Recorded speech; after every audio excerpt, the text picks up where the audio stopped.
एक बार की बात है, एक गुरु अपने शिष्यों के साथ पैदल यात्रा पर जा रहे थे। चलते चलते किसी गांव में पहुंच गए। गांव काफी बड़ा था, वहां घूमते हुए उन्हें काफी देर हो गई थी। गुरु जी थक चुके थे और उन्हें बहुत प्यास लगी थी, तो उन्होंने अपने एक शिष्य से कहा कि हम इसी गांव में कुछ देर रुकते हैं, तुम मेरे लिए पानी ले आओ। जब शिष्य गांव के अंदर थोड़ा घुमा तो उसने देखा कि वहां एक नदी थी, जिसमें कई लोग कपड़े धो रहे थे तो कई लोग नहा रहे थे, और इसी वजह से नदी का पानी बहुत ही गंदा सा दिख रहा था। शिष्य को लगा कि ऐसा गंदा पानी गुरु जी के स्वास्थ्य को खराब कर सकता है, उन्हें ये पानी नहीं पिलाया जा सकता। इसलिए शिष्य बिना पानी लिए ही वापस लौट आया और नदी के गंदे पानी की सारी बात गुरु जी को बता दी। इसके बाद गुरु जी ने किसी दूसरे शिष्य को पानी लाने के लिए भेजा। कुछ देर बाद वह शिष्य पानी साथ लेकर लौटा।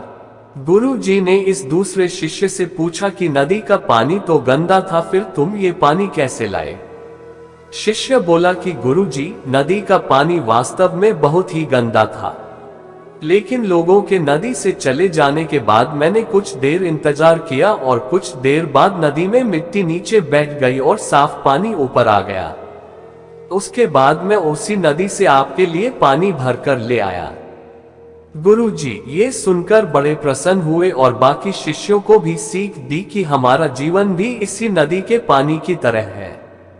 जीवन में कई बार दुख और समस्याएं आती है तो जीवन रूपी पानी गंदा लगने लगता है, लेकिन थोड़े इंतजार और सब्र के बाद ये सभी दुख और समस्याएं नीचे दब जाती है और अच्छा समय ऊपर आ जाता है।